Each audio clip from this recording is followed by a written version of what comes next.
Salut, c'est AT. Salut, c'est AT Carré, vu qu'on passe tous les deux en réto. Yeah! On se retrouve pour un tuto sur les fioritures. D'ailleurs, ce tuto sera un peu différent de ceux qu'on a fait auparavant, puisque cette fois-ci, après les explications, on vous proposera une ou deux applications. Mais avant tout, jingle! Mais c'est pas comme ça qu'il faut faire. Alors, remonte un petit peu, voilà, comme ça. Maintenant, tu regardes la caméra, et en même temps, 3, 2, 1, jingle!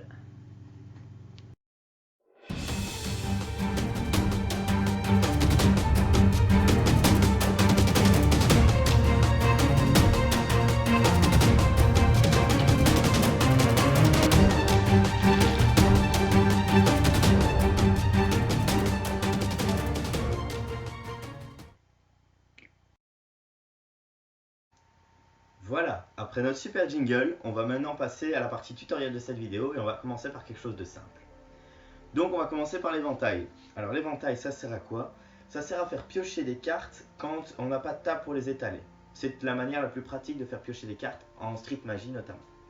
Donc pour réaliser un bon éventail, vous devez savoir faire ça avec votre main.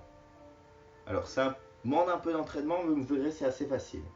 Une fois que vous savez faire ça, vous prenez le coin du paquet et vous le déposez sur les deux doigts supérieurs. Le pouce vient alors se refermer sur le paquet. Avec votre autre main, vous venez effeuiller l'éventail. N'hésitez pas à l'égaliser si nécessaire. Alors à vitesse réelle, ça donne ceci. Votre spectateur peut alors ensuite piocher une carte, n'importe laquelle. Après la théorie sur l'éventail qu'Antoine vous a enseigné, on va maintenant passer à une application pratique sous forme de mélange qui nécessitera la technique de l'éventail à une main. Très simple à faire, ça se fait comme ça. Je vous expliquerai après comment on fait. Alors, pour commencer le mélange, vous tenez votre paquet en main droite et vous le divisez en deux. Le demi-paquet réceptionné par la main gauche qui le tient comme ça. Vous avez votre pouce qui maintient ici le dos et les autres doigts qui maintiennent ici les faces. Vous devez avoir la même position avec votre paquet de la main droite et donc vous baissez votre pouce. Ensuite, pour réaliser les éventails, vous glissez vos pouces, comme ça, et vous finissez par imbriquer les paquets pour réaliser le mélange. C'était une variante de l'éventail à une main utilisée pour un mélange. Après l'éventail, on va passer à une autre fioriture, le ruban. Pour réaliser un ruban, vous tenez votre jeu en biddle et vous le posez sur le tapis. À partir de là, votre index passe ici sur la tranche et vous étalez les cartes assez rapidement, comme ça. Passons maintenant aux applications du ruban. Une des applications principales du ruban, c'est, par exemple quand vous avez fini un tour, de montrer une carte retournée par rapport aux autres. Dans ce cas-ci, c'est le 7 de pique.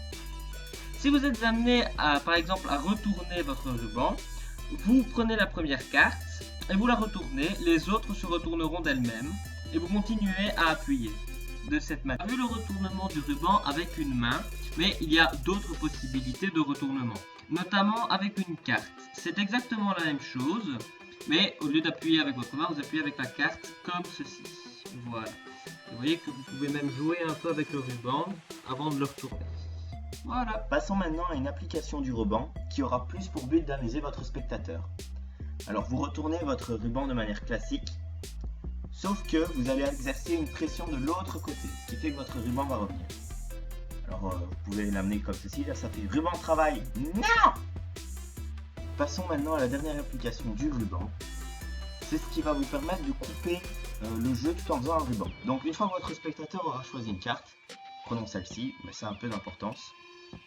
Vous allez entamer votre ruban de manière normale et vous allez le récupérer comme ceci.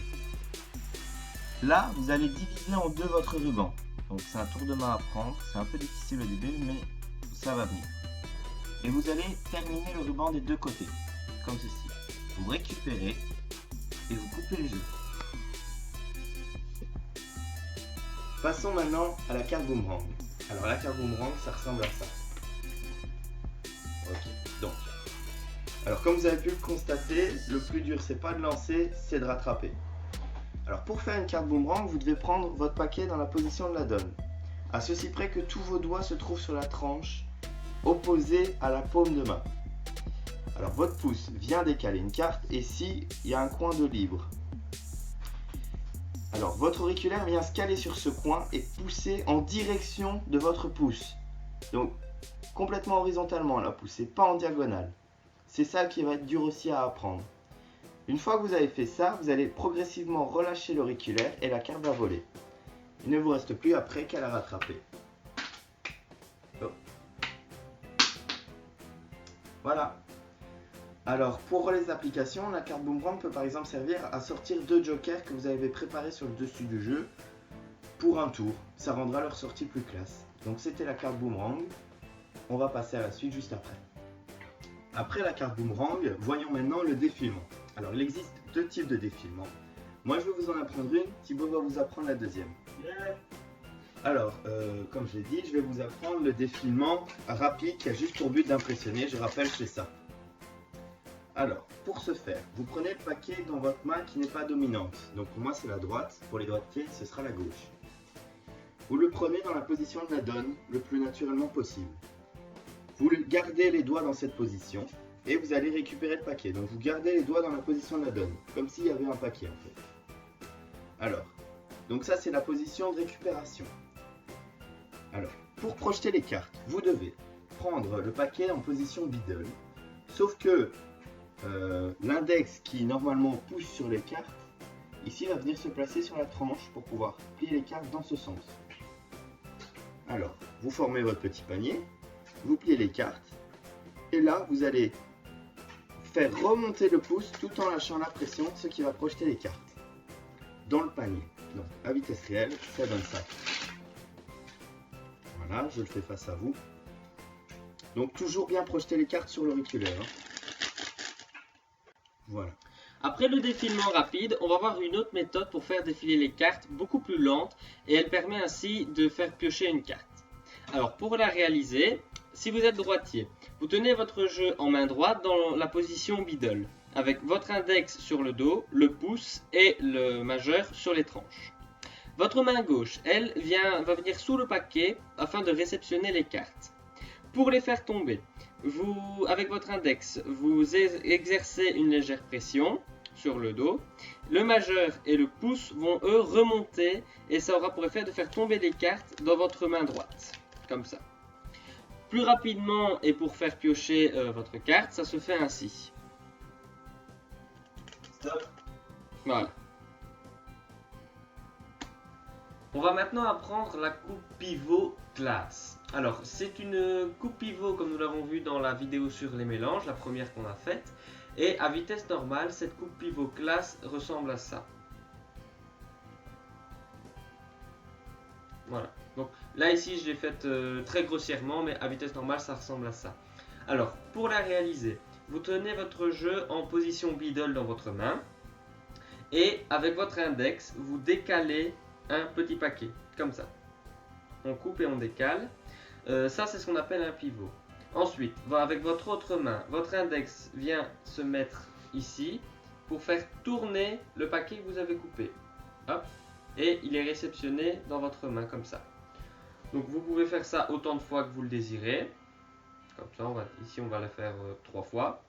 Ensuite, quand vous arrivez au dernier petit paquet, vous le retournez et vous venez le remettre sur l'autre paquet en le retournant comme une page de livre. Voilà. Ça, c'est une coupe pivot format classe en fait. Maintenant qu'on a fini les fioritures simples, on va passer aux fioritures plus complexes. C'est pour ça que Thibaut et moi on va travailler face à face. Donc les gauchers, vous me regardez moi, je suis le meilleur, c'est mis sur ma ceinture. Tandis que vous, les droitiers, vous me regardez moi. Regardez, moi c'est déjà fait. Ce qu'on va faire ici tout de suite, le worm. Alors, pourquoi est-ce qu'on a fait ça? Tout simplement parce que moi qui suis gaucher, quand j'ai voulu apprendre certaines fioritures, donc comme le worm que vous avez vu tout à l'heure, j'ai vraiment galéré parce que toutes les vidéos étaient faites par des droitiers. Et donc j'ai dû transformer toutes mes mains. Donc on fait ça un peu pour vous simplifier la vie et c'est beaucoup plus facile comme ça. Alors, on va commencer directement par le worm. Face à face, ça donne ça. Yep. Comme ça, c'est le worm. On va maintenant attaquer une fioriture beaucoup plus compliquée, le worm. Alors, pour savoir lequel de deux aura la chance de vous expliquer, on va faire la pierre, feuille, ciseaux. Pierre, papier, ciseaux. Et gagné. Yes. Donc maintenant, Antoine, tu t'es. À charge de revanche. Ça, on verra bien. Et vous m'écoutez.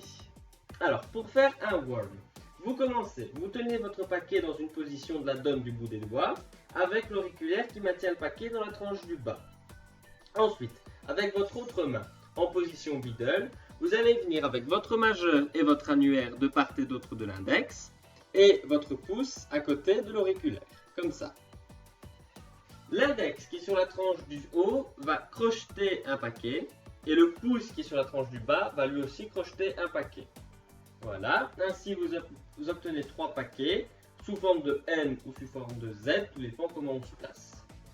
Ensuite, vos paquets, vous allez les faire pivoter vers le bas, comme ça, pour obtenir un U à l'envers. Pour plus de facilité, le paquet qui se détache facilement et qui peut être tenu en forme de middle, c'est le paquet extérieur. Le paquet horizontal, c'est le paquet moyen. Et enfin, le dernier paquet, c'est le paquet intérieur.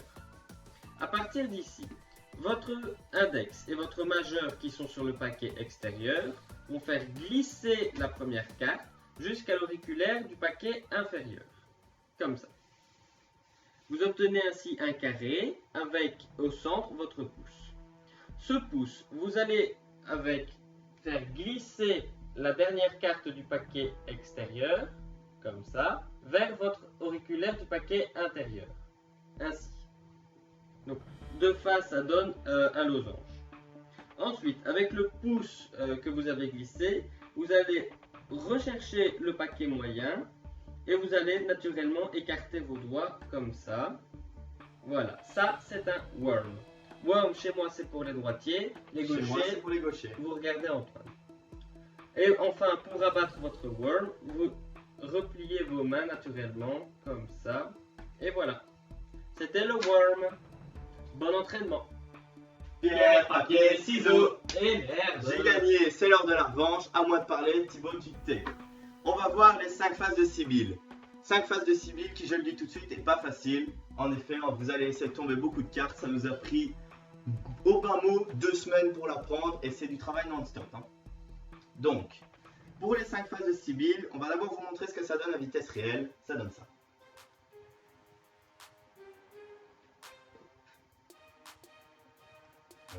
Alors, excusez-moi d'être tard, j'ai commencé. Voilà, ça donne ça.